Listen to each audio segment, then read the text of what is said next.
Hello every one. ഇന്ന് നമ്മൾ പഠിക്കാൻ പോകുന്നത് ഒരു ജാപ്പനീസ് ഫോക്ക് ടെയിൽ ആണ്. The name of the story is the boy who drew cats. ഇംഗ്ലീഷിലേക്കും മറ്റ് യൂറോപ്യൻ ലാംഗ്വേജസിലേക്കൊക്കെ ജാപ്പനീസ് നാടോടി കഥകൾ ട്രാൻസ്ലേറ്റ് ചെയ്ത് പ്രസിദ്ധീകരിക്കാറുള്ള ഹസെഗാവ ടേക്ജിറോ ആണ് ഈ കഥ പ്രസിദ്ധീകരിച്ചിട്ടുള്ളത്. The boy who drew cats. A long time ago, in a small country village in Japan, there lived a poor farmer and his wife who were very good people. വളരെ പണ്ട് ജപ്പാനിലെ ഒരു ചെറിയ ഗ്രാമത്തിൽ ദരിദ്രനായ ഒരു കർഷകനും അയാളുടെ ഭാര്യയും ജീവിച്ചിരുന്നു. അവർ വളരെ നല്ല ആളുകളായിരുന്നു. They had a number of children and found it very hard to feed them all. അവർക്ക് കുറേ കുട്ടികളുണ്ടായിരുന്നു. എല്ലാ കുട്ടികൾക്കും ഭക്ഷണം നൽകുക എന്നുള്ളത് അവർക്ക് വളരെ ബുദ്ധിമുട്ടുള്ള കാര്യമായിരുന്നു. The elder son was strong enough when only 14 years old to help his father, and the little girls learned to help their mother almost as soon as they could walk. അവരുടെ മൂത്ത മകൻ 14 വയസ്സായപ്പോഴേക്കും അവൻ്റെ അച്ഛനെ സഹായിക്കാൻ വേണ്ടത്ര കരുത്തനായി, ആരോഗ്യമുള്ളവനായി. ചെറിയ പെൺകുട്ടികളാവട്ടെ, അവർക്ക് ഏറെക്കുറെ നടക്കാൻ കഴിഞ്ഞ ഉടൻ തന്നെ അവരവരുടെ അമ്മയെ സഹായിക്കാനും പഠിച്ചു. But the youngest child, a little boy, did not seem to be fit for hard work. എന്നാൽ ഏറ്റവും ഇളയ കുട്ടി, അവനൊരു ചെറിയ ആൺകുട്ടിയാണ്. അവൻ കഠിനമായ ജോലികൾ ചെയ്യാൻ വേണ്ടത്ര ആരോഗ്യമുള്ളവനായിരുന്നില്ല. He was very cleverer than all his brothers and sisters, but he was quite weak and small, and people said he could never grow very big. എന്നാൽ അവൻ വളരെ മിടുക്കനായിരുന്നു. അവൻ്റെ എല്ലാ സഹോദരന്മാരെക്കാളും മിടുക്കനായിരുന്നു അവൻ. പക്ഷേ അവൻ തീരെ ആരോഗ്യമില്ലാത്തവനും ചെറുതുമായിരുന്നു. അവൻ ഒരിക്കലും വളരെയധികം വളരാൻ കഴിയില്ലെന്ന് അവിടെയുള്ള ആളുകളെല്ലാവരും പറഞ്ഞിരുന്നു. So his parents thought it would be better for him to become a priest than to become a farmer. അതുകൊണ്ട് അവനൊരു പുരോഹിതനാകുന്നതായിരിക്കും ഒരു കൃഷിക്കാരനാകുന്നതിനേക്കാൾ നല്ലതെന്ന് അവൻ്റെ മാതാപിതാക്കൾ ചിന്തിച്ചു. So who is a priest? പുരോഹിതനെയാണ് priest എന്ന് പറയാം. They took him with them to the village temple one day and asked the good old priest who lived there if he would have their little boy for his acolyte and teach him all that a priest ought to know. ഒരിക്കൽ അവർ അവനെയും കൂട്ടി ഗ്രാമത്തിലെ ക്ഷേത്രത്തിൽ പോയി. എന്നിട്ട് അവിടെ താമസിച്ചിട്ടുണ്ടായിരുന്ന വൃദ്ധനായ നല്ലൊരു പുരോഹിതനോട് അവരുടെ കൊച്ചുകുട്ടിയെ അദ്ദേഹത്തിൻ്റെ സഹായി ആക്കാമോ എന്നും ഒരു പുരോഹിതൻ അറിഞ്ഞിരിക്കേണ്ട കാര്യങ്ങളെല്ലാം അവനെ പഠിപ്പിക്കാമോ എന്നും ചോദിച്ചു. Acolyte means assistant, സഹായി. The old man spoke kindly to the lad and asked him some hard questions. ആ വൃദ്ധനായ പുരോഹിതൻ വളരെ ദയയോടുകൂടി ആ ബാലനോട് സംസാരിച്ചു. മാത്രമല്ല, അദ്ദേഹം അവനോട് ചില കഠിനമായ ചോദ്യങ്ങളും ചോദിച്ചു. Lad means boy. So clever were the answers that the priest agreed to take the little fellow into the temple as an acolyte and to educate him for the priesthood. അവൻ പറഞ്ഞ ഉത്തരങ്ങളെല്ലാം വളരെ ബുദ്ധിപൂർവമായിരുന്നതുകൊണ്ട് ആ കൊച്ചുകുട്ടിയെ ക്ഷേത്രത്തിലേക്ക് സഹായിയായി എടുക്കാമെന്നും പൗരോഹിത്യത്തിനുള്ള വിദ്യാഭ്യാസം നൽകാമെന്നും പുരോഹിതൻ സമ്മതിച്ചു. The boy learned quickly what the old priest taught him and was very obedient in most things. ആ വൃദ്ധ പുരോഹിതൻ പഠിപ്പിച്ചതെല്ലാം അവൻ വളരെ പെട്ടെന്ന് തന്നെ പഠിച്ചു. മാത്രമല്ല, മിക്ക കാര്യങ്ങളിലും അവൻ വളരെ ഒബീഡിയൻ്റ് ആയിരുന്നു, അനുസരണയുള്ളവനായിരുന്നു. But he had one fault. പക്ഷെ അവന് ഒരു കുഴപ്പമുണ്ടായിരുന്നു. He like to draw cats during study hours and to draw cats even where cats ought not to have been drawn at all. പഠന സമയങ്ങളിൽ പൂച്ചകളെ വരയ്ക്കാൻ അവന് ഇഷ്ടമായിരുന്നു. പൂച്ചകളെ വരയ്ക്കാനേ പാടില്ലാത്ത സ്ഥലങ്ങളിൽ പോലും പൂച്ചകളെ വരയ്ക്കാൻ അവൻ ഇഷ്ടപ്പെട്ടിരുന്നു. Whenever he found himself alone, he drew cats. താൻ തനിച്ചാണെന്ന് കാണുമ്പോഴെല്ലാം അവൻ പൂച്ചകളെ വരയ്ക്കുമായിരുന്നു. He drew them on the margins of the priest's books, and on all the screens of the temple, and on the walls, and on the pillars. പുരോഹിതന്റെ പുസ്തകങ്ങളുടെ അരികുകളിലും ക്ഷേത്രത്തിന്റെ മറകളിലും ഭിത്തികളിലും തൂണുകളിലുമെല്ലാം അവൻ പൂച്ചകളെ വരച്ചു. Several times the priest told him this was not right, but he did not stop drawing cats. ഇതൊന്നും ശരിയല്ല എന്ന് പുരോഹിതൻ പല തവണ അവനോട് പറഞ്ഞു നോക്കി. പക്ഷേ അവൻ പൂച്ചകളെ വരയ്ക്കുന്നത് നിർത്തിയതേയില്ല. He drew them because he could not really help it. അവൻ അവയെ വരച്ചിരുന്നത് അവൻ ആ കാര്യം ചെയ്യാതിരിക്കാൻ പറ്റുമായിരുന്നില്ല എന്നതുകൊണ്ടാണ്. Couldn't help doing means impossible to control or stop something. അതായത് എന്തെങ്കിലും ഒരു കാര്യം നിയന്ത്രിക്കാനോ അല്ലെങ്കിൽ നിർത്താനോ കഴിയില്ല എന്നുള്ള മീനിങ്. സോ ഇവിടെ പറയുന്നത് അവന് പൂച്ചയുടെ ചിത്രം വരയ്ക്കാതിരിക്കാൻ പറ്റുമായിരുന്നില്ല. He had what is called the genius of an artist, and just for the reason he was not quite fit to be an acolyte. A good acolyte should study books. ഒരു കലാകാരൻ്റെ പ്രതിഭ എന്ന് വിശേഷിപ്പിക്കപ്പെടുന്ന ആ ഒരു കാര്യം അവനുണ്ടായിരുന്നു. ആ കാരണം കൊണ്ട് തന്നെ ഒരു പുരോഹിതൻ്റെ സഹായി ആവാൻ തികച്ചും അവൻ യോഗ്യനായിരുന്നില്ല. ഒരു നല്ല സഹായി പുസ്തകങ്ങൾ പഠിക്കണം. One day, after he had drawn some very clever pictures of cats upon a paper screen, the old priest said to him severely, "My boy, you must go away from this temple at once. You will never make a good priest, but perhaps you will become a great artist." ഒരിക്കൽ ഒരു കടലാസ് കൊണ്ടുള്ള മറയിൽ പൂച്ചകളുടെ ചില വിദഗ്ധമായ ചിത്രങ്ങൾ വരച്ചു കഴിഞ്ഞപ്പോൾ വൃദ്ധ പുരോഹിതൻ അവനോട് കഠിനമായ ഭാഷയിൽ പറഞ്ഞു, രൂക്ഷമായിട്ടുള്ള ഭാഷയിൽ പറഞ്ഞു, എൻ്റെ കുട്ടി, നീ ഉടൻ തന്നെ ഈ ക്ഷേത്രം വിട്ടു പോകണം. ഒരിക്കലും നിനക്ക് ഒരു നല്ല പുരോഹിതനാവാൻ കഴിയില്ല. എന്നാൽ ഒരു പക്ഷേ നീ ഒരു വലിയ കലാകാരനായി തീർന്നേക്കാം. Now let me give you a last piece of advice and be sure you never forget it. അവസാനമായി നിനക്കൊരു ഉപദേശം തരാൻ നീ എന്നെ അനുവദിക്കുക. മാത്രമല്ല, നീ ഒരിക്കലും ഈ ഉപദേശം മറക്കരുത്. Avoid large places at night. Keep to small. രാത്രിയിൽ വലിയ സ്ഥലങ്ങൾ ഒഴിവാക്കുക, ചെറിയ സ്ഥലങ്ങളിൽ കഴിയുക. ഇതായിരുന്നു ഓൾഡ് പ്രീസ്റ്റ് നൽകിയിട്ടുള്ള ഉപദേശം. The boy did not know what the priest meant by saying, avoid large places, keep to small. രാത്രിയിൽ വലിയ സ്ഥലങ്ങൾ ഒഴിവാക്കുക, ചെറിയ സ്ഥലങ്ങളിൽ കഴിയുക എന്നിങ്ങനെ പുരോഹിതൻ പറഞ്ഞതിലൂടെ എന്താണ് അർത്ഥമാക്കുന്നതെന്ന് കുട്ടിക്ക് മനസ്സിലായില്ല. He thought and thought while he was tying up his little bundle of clothes to go away, but he could not understand those words.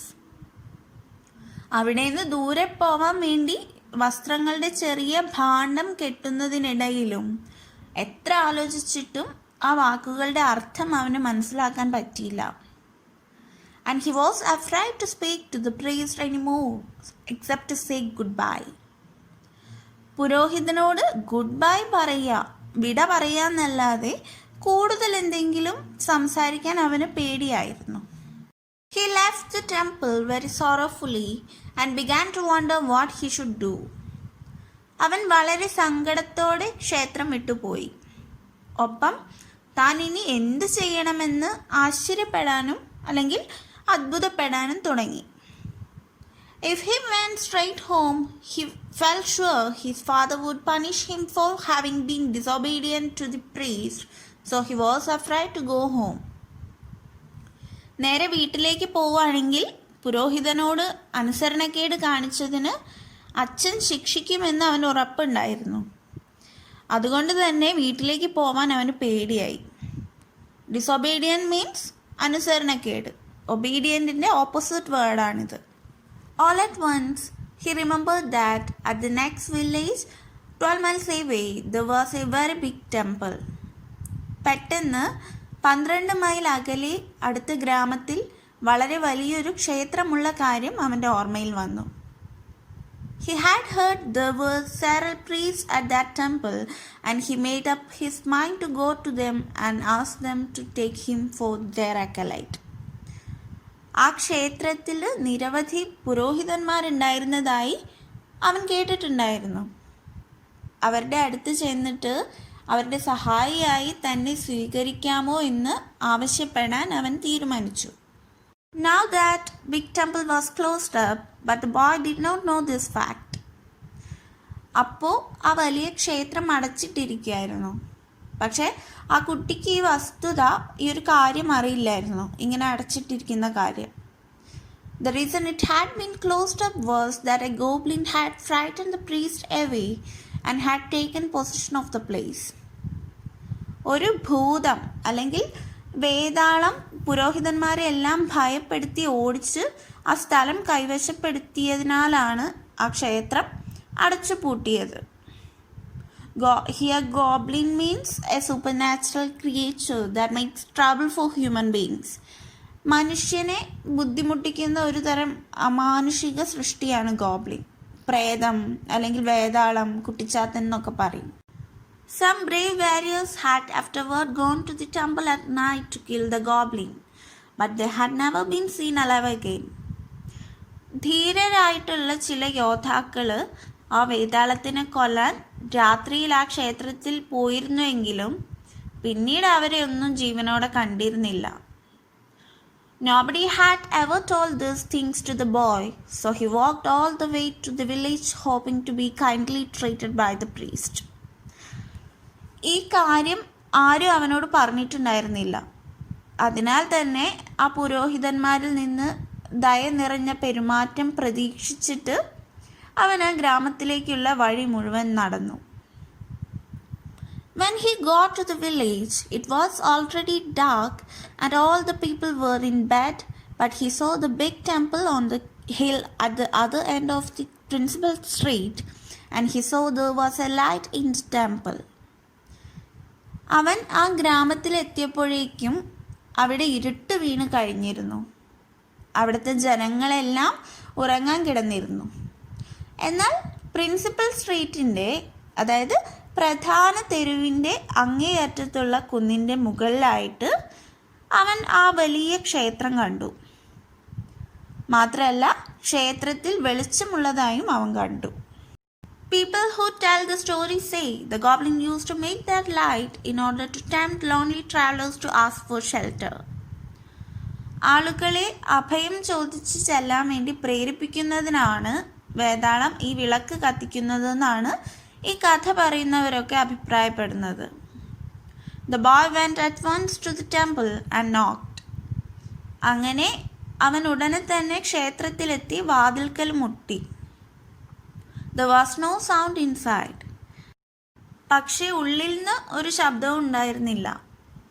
He knocked and knocked again, but still nobody came. അവൻ വീണ്ടും വീണ്ടും മുട്ടി, എന്നിട്ടും ആരും വന്നില്ല. At last he pushed gently at the door. അവസാനം അവൻ വാതിലിൽ മെല്ലെ തള്ളി. Gently means മൃദുവായി. And was quite glad to find that it had not been fastened.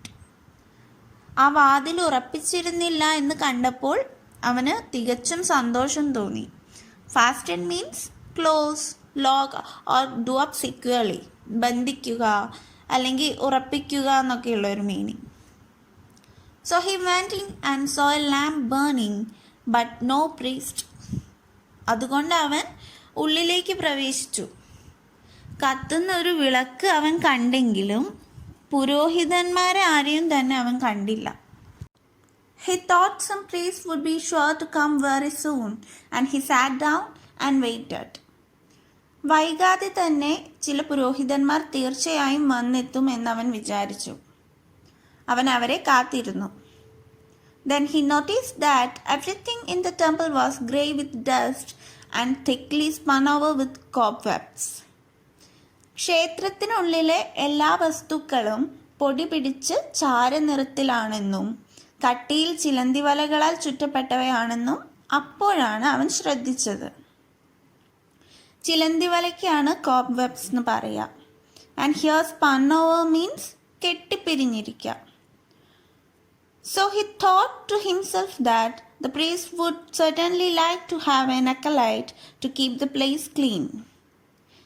ആ സ്ഥലം വൃത്തിയായി സൂക്ഷിക്കാൻ ഒരു സഹായിയെ കിട്ടുക എന്നുള്ളത് പുരോഹിതന്മാർക്ക് ഇഷ്ടമായിരിക്കുമെന്ന് അവൻ സ്വയം ചിന്തിക്കുകയാണ്.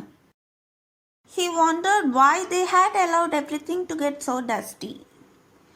ഇതെല്ലാം ഇത്രയ്ക്കും പൊടി പിടിക്കാൻ അവർ അനുവദിച്ചത് എന്തുകൊണ്ടായിരിക്കാം എന്ന് അവൻ അത്ഭുതപ്പെട്ടു. What most pleased him, however, were some big white screens good to paint cats upon. എന്നിരുന്നാലും അവനെ ഏറ്റവും കൂടുതൽ സന്തോഷിപ്പിച്ചത് പൂച്ചകളെ വരയ്ക്കാൻ പറ്റിയ വെളുത്ത നിറത്തിലുള്ള ഏതാനും വലിയ സ്ക്രീനുകളായിരുന്നു, മറകളായിരുന്നു. Though he was tired, he looked at once for a writing box and found one and ground some ink and began to paint cats. ക്ഷീണിതനായിരുന്നെങ്കിലും അവൻ പെട്ടെന്ന് തന്നെ ഒരു എഴുത്തുപെട്ടിക്കായി തിരയുകയും ഒരെണ്ണം കണ്ടുപിടിച്ചിട്ട് മഷിയുണ്ടാക്കി പൂച്ചകളെ വരയ്ക്കാൻ തുടങ്ങുകയും ചെയ്തു. He painted a great many cats upon the screens and then he began to feel very, very sleepy. സ്ക്രീനുകളിൽ അവൻ ധാരാളം പൂച്ചകളെ വരച്ചു. പിന്നീട് അവന് വളരെ വളരെ ഉറക്കം തോന്നി തുടങ്ങി. He was just on the point of lying down to sleep beside one of the screens when he suddenly remembered the words, "Avoid large places, keep to small." സ്ക്രീനുകൾക്ക് ഒന്നിൻ്റെ അടുത്തായിട്ട് ഇങ്ങനെ അവൻ ഉറങ്ങാനായിട്ട് കിടക്കാൻ തുടങ്ങുന്ന നേരത്താണ് പെട്ടെന്ന് അവൻ ആ വാക്കുകൾ ഓർമ്മ വന്നത്. എന്തായിരുന്നു ഓൾ പ്രീസ്റ്റ് പറഞ്ഞ ആ വാക്കുകൾ? രാത്രിയിൽ വലിയ സ്ഥലങ്ങൾ ഒഴിവാക്കുക, ചെറിയ സ്ഥലങ്ങളിൽ കഴിയുക. The temple was very large. ക്ഷേത്രം വളരെ വലുതായിരുന്നു. He was all alone. അവൻ ഒറ്റയ്ക്കായിരുന്നു. And as he thought of these words, though he could not quite understand them, he began to feel for the first time a little afraid. ഈ വാക്കുകൾ അവന് ശരിക്കും ചിന്തിക്കാൻ അല്ലെങ്കിൽ മനസ്സിലാക്കാൻ കഴിഞ്ഞിരുന്നില്ലെങ്കിലും അവ ഓർത്തപ്പോൾ ആദ്യമായി അവൻ ഒരല്പം ഭയം അനുഭവപ്പെടാൻ തുടങ്ങി, പേടി തോന്നി തുടങ്ങി. And he resolved to look for a small place in which to sleep. ഉറങ്ങുന്നതിനായി ഒരു ചെറിയ സ്ഥലം തിരയാൻ അവൻ തീരുമാനിച്ചു. He found a little cabinet with a sliding door and went into it and shut himself up. അവൻ നിരക്കി നീക്കാവുന്ന വാതിലോടുകൂടിയ ഒരു വലിയ അലമാര കണ്ടെത്തുകയും അതിനുള്ളിൽ പ്രവേശിച്ച് വാതിലടയ്ക്കുകയും ചെയ്തു. ക്യാബിനറ്റ് മീൻസ് അലമാര. Then he lay down and fell fast asleep. പിന്നീട് അവൻ കിടക്കുകയും പെട്ടെന്ന് തന്നെ ഉറങ്ങിപ്പോവുകയും ചെയ്തു. Very late in the night, he was awakened by a most terrible noise, a noise of fighting and screaming. രാത്രി വളരെ വൈകിയപ്പോൾ വളരെ ഭയാനകമായ ഒരു ശബ്ദം കേട്ട് അവൻ ഉണർന്നു. അത് ഏറ്റുമുട്ടലിൻ്റെയും നിലവിളിയുടെയും ശബ്ദമായിരുന്നു. It was so dreadful that he was afraid even to look through a chink of the little cabinet. ആ ക്യാബിനറ്റിൻ്റെ ആ അലമാരയുടെ വിടവിലൂടെ നോക്കാൻ പോലും അവൻ ഭയപ്പെട്ടു. അങ്ങനെ ഭയപ്പെടുത്തുന്ന തരത്തിലായിരുന്നു ആ ഒരു സൗണ്ട്. അത് അത്രയ്ക്കും ഭയാനകമായിരുന്നു. ഡ്രെഡ്ഫുൾ മീനിങ് ഭയാനകമായ. ചിങ്ക് മീൻസ് വിടവ്. He lay very still, holding his breath for fright. പേടി കാരണം ശ്വാസം അടക്കി പിടിച്ച് അവൻ വളരെ നിശ്ചലനായി കിടന്നു. സ്റ്റിൽ എന്ന് പറഞ്ഞാൽ നിശ്ചലമായ. The light that had been in the temple went out. ആ ക്ഷേത്രത്തിലുണ്ടായിരുന്ന വെളിച്ചം അണഞ്ഞു. But the awful sounds continued. പക്ഷേ ഭയാനകമായ ശബ്ദങ്ങൾ തുടർന്നുകൊണ്ടിരുന്നു. And became more awful and all the temple shook. അത് കുറച്ചുകൂടി ഭയാനകമായി തീർന്നു. മാത്രമല്ല ക്ഷേത്രം മുഴുവൻ കുലുങ്ങി. ഷെയ്ക്ക്, കുലുങ്ങുക എന്ന വേർഡിൻ്റെ പാസ്റ്റ് ടെൻസ് ആണ് shook. After a long time, silence came. but the boy was still afraid to move. കുറേയേറെ നേരം കഴിഞ്ഞപ്പോൾ നിശബ്ദത വന്നു. പക്ഷെ അപ്പോഴും അവൻ അനങ്ങാൻ ഭയമായിരുന്നു. He did not move until the light of the morning sun gone into the cabinet through the chinks of the door. ചെറിയ വാതിലിൻ്റെ വിടവിലൂടെ പ്രഭാത സൂര്യൻ്റെ വെളിച്ചത്തിൽ ആ വലിയ അലമാര പ്രകാശിക്കുന്നത് വരെയും അവൻ അനങ്ങിയില്ല. Then he got out of his hiding place very cautiously and looked about. പിന്നീട് അവൻ തൻ്റെ ഒളിസ്ഥലത്ത് നിന്ന് വളരെ ജാഗ്രതയോടെ ശ്രദ്ധയോടെ പുറത്തു വന്ന് ചുറ്റും നോക്കി. Cautiously means ശ്രദ്ധയോടുകൂടി. The first thing he saw was that all the floor of the temple was covered with blood. ക്ഷേത്രത്തിൻ്റെ തറ മുഴുവൻ രക്തം കൊണ്ട് ആവരണം ചെയ്യപ്പെട്ടിരിക്കുന്നതായാണ് അവൻ ആദ്യം തന്നെ കണ്ടത്. And then he saw lying dead in the middle of it an enormous monstrous rat, a goblin rat bigger than a cow.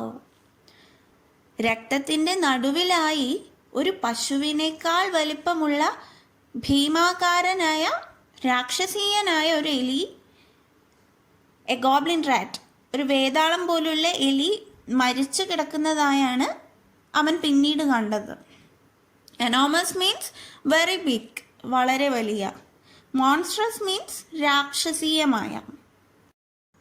But who or what could have killed it? പക്ഷെ ആർക്കാണ് അല്ലെങ്കിൽ എന്തിനായിരിക്കും അതിനെ കൊല്ലാൻ കഴിഞ്ഞിട്ടുണ്ടാവുക? There was no man or other creature to be seen. അവിടെ മനുഷ്യരെയോ മറ്റേതെങ്കിലും ജീവികളെയോ ഒന്നും കാണാനുണ്ടായിരുന്നില്ല. Suddenly, the boy observed that the mouths of all the cats he had drawn the night before were red and wet with blood. പെട്ടെന്ന് അവൻ താൻ തലേ ദിവസം രാത്രിയിൽ വരച്ച പൂച്ചകളുടെ വായ്ഭാഗം ചുവന്നും രക്തം കൊണ്ട് നനഞ്ഞിരിക്കുന്നതായിട്ടും കണ്ടു. Then he knew that the goblin had been killed by the cats which he had drawn. അങ്ങനെ അവൻ വരച്ച പൂച്ചകളാണ് ഈ വേതാളം എലിയെ കൊലപ്പെടുത്തിയതെന്ന് മനസ്സിലായി. And then also, for the first time, he understood why the wise old priest had said to him, avoid large places at night, keep to small. ജ്ഞാനിയായ ആ വൃദ്ധ പുരോഹിതൻ എന്തുകൊണ്ടാണ് രാത്രിയിൽ വലിയ സ്ഥലങ്ങൾ ഒഴിവാക്കുക, ചെറിയ സ്ഥലങ്ങളിൽ കഴിയുക എന്ന് തന്നോട് പറഞ്ഞിരുന്നതെന്ന് അവൻ ആദ്യമായി മനസ്സിലാക്കാൻ പറ്റിയത് അപ്പോൾ മാത്രമായിരുന്നു. Afterward, that boy became a very famous artist. പിന്നീട് ആ കുട്ടി വലിയൊരു കലാകാരനായി തീർന്നു. Some of the cats which he drew are still shown to travelers in Japan. അവൻ വരച്ച ചില പൂച്ചകളുടെ ചിത്രങ്ങൾ ഇപ്പോഴും ജപ്പാൻ സന്ദർശിക്കുന്ന യാത്രക്കാരെ കാണിക്കാറുണ്ട്. അങ്ങനെ നമ്മുടെ സ്റ്റോറി കഴിഞ്ഞു. എല്ലാവർക്കും മനസ്സിലായെന്ന് കരുതുന്നു. So please do like, share and subscribe to our channel. Thank you.